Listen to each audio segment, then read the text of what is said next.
Fishing on the British Columbia coast happened right from the day of the First Nations living here. And depending on where they were on the coast, different products were brought on the interior to trade with other nations for food. There was no monetary value to it. After first contact, the white people found that there was gold in the rivers. And that gold was silverback salmon that would return every year. The commercial industry started before the turn of the last century, and it was really fueled by European interests. It was the actual technology, the invention of canning food, that changed the fishing industry. They would have the canneries situated all up and down the main rivers in areas where the fish would have big runs. So of course the Fraser River was a huge cannery area, but then up in the Central Coast there were canneries, and then in Prince Rupert there was big cannery industries in Prince Rupert for the whole northern fishery. It was a really multicultural industry. The Aboriginal women, Aboriginal men were the backbone of much of it. They were also the fishermen and the plant workers. Both places they were major players. In the beginning they were almost the only players. And that changed over time as more and more fishermen came, starting from Norway and Sweden. And then on the other side, the Japanese came. It was mass-produced, fast production, and tons of labor. I mean, thousands and thousands of people worked in those canneries. In 1974, I was 24 years old. I was looking for work. I wanted to work in a resource industry. They hired me out in Steveston, told me to go on load a herring boat. That was the beginning of my career in the fishing industry. I came out west in the late 70s and really wanted to immerse myself in West Coast culture. And somebody told me about how you can make really good money in the shore worker segment of the fishing industry. So I first got a job working a 12-hour night shift popping herring roe. I came up to Prince Rupert when I was 20 years old, and I was from Vancouver, and I started working at a fish plant. It was all young people. Fishing industry was booming, money was flowing. It was a really exciting time. The money was pretty good in the canneries because it was union money. You could work just about year round. You basically only get laid off for 3 or 4 weeks for Christmas, and then you'll be back in January. Back then, we all lied about our age to get into the fish plants, right? And the money wasn't bad at all. Sometimes you wanted to quit, but when you seen that paycheck, you went, great, this is unreal, right? When the peak of the run was in and the fish was coming in, it was crazy. They were moving millions of pounds of fish through the fishing industry every day. We worked standing on the line in the cold with all the wet. It was really hard work. You try to keep the floor clean, for example, in the slips and falls area, right? I think to a certain degree it was accepted as a risk in the industry. You just had to be as careful as you could.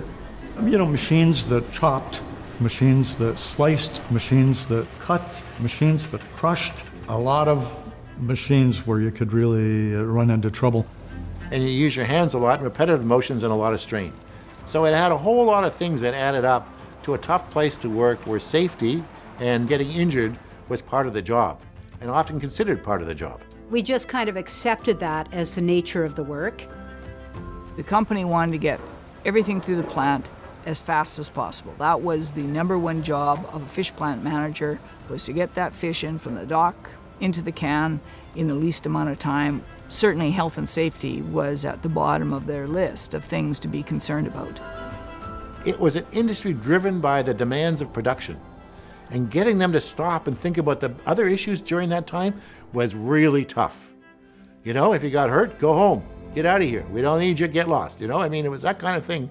People it just wasn't on the top of mind. There was no mandatory health and safety training program. You just relied on the person next to you and hoped that they had more than 2 or 3 days under their belt to explain how things worked. When health and safety issues arose, how they impacted productivity was how quickly they were dealt with by the companies. Guarding machines, lockout procedures, those things have always been a problem in our sector because they impede productivity. I was involved in health and safety probably since the mid-70s. I was on for probably 20 or 25 years as the chair. I became involved in the union with being a shop steward, with collective bargaining issues, being able to help people with something that I like to do, and I certainly was never afraid of the boss. We expected safety committee members to mention stuff. If it's unsafe, try to address it now in between meetings, let's stay on top of it. It was really the injustices that we perceived in the commercial fishing industry. Those were the years that women were still paid less than men. So there was pay equity issues. There was certainly safety issues.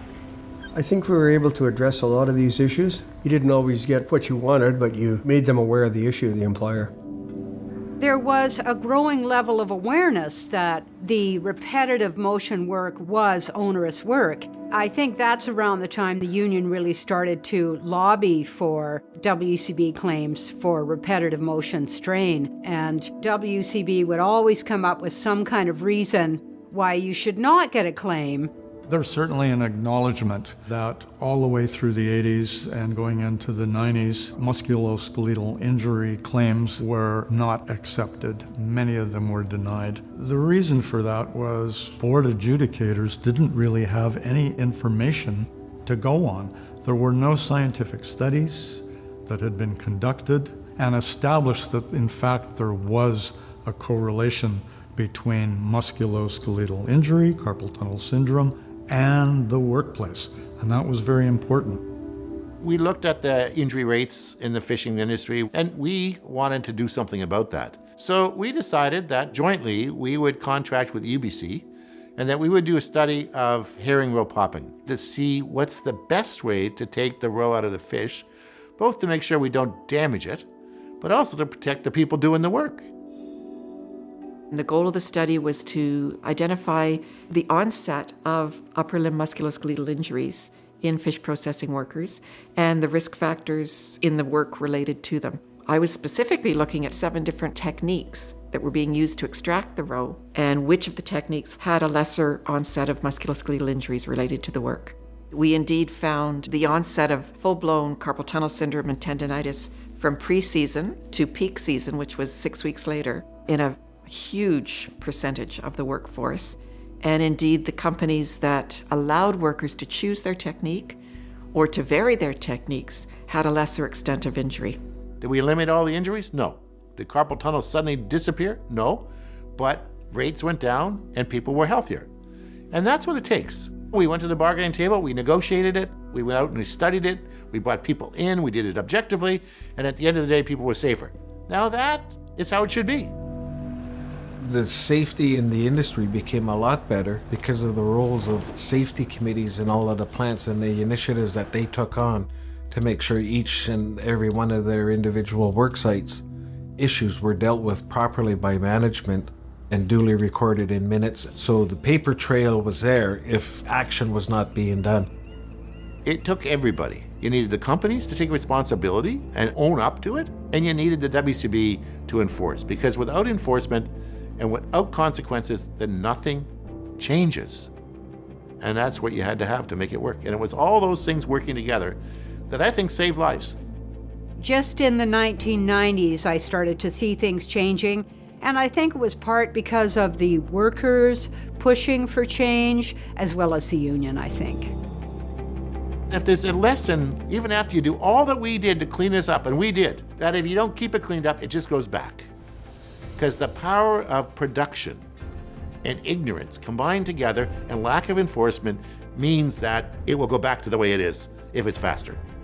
Because it's just natural that production takes over and overrides safety.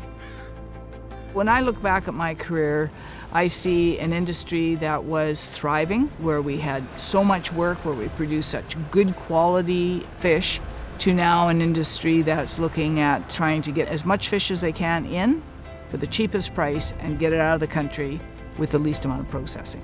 Certainly, labor is losing the battle, but it doesn't mean that that battle was not worth fighting. And it doesn't mean that battle is not ongoing. The obituary shouldn't be written yet. We still have viable fish stocks, viable fishing industry. It's much smaller than it used to be. It does things differently, but it's still a big part of the economy of a lot of coastal communities. It was an industry that was hard, that was tough, cold and wet, but I still have really good memories of it. We had a lot of laughs and a lot of fun, and there was a bit of heartache over the years, but I really enjoyed working.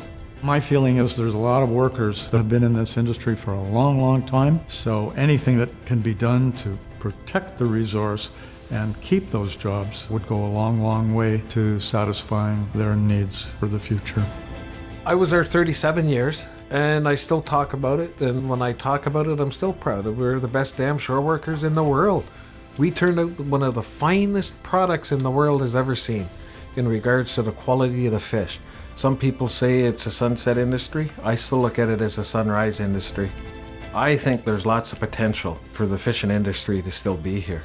And as long as I got a breath in my body, I will be fighting to make sure that there is a commercial fishery.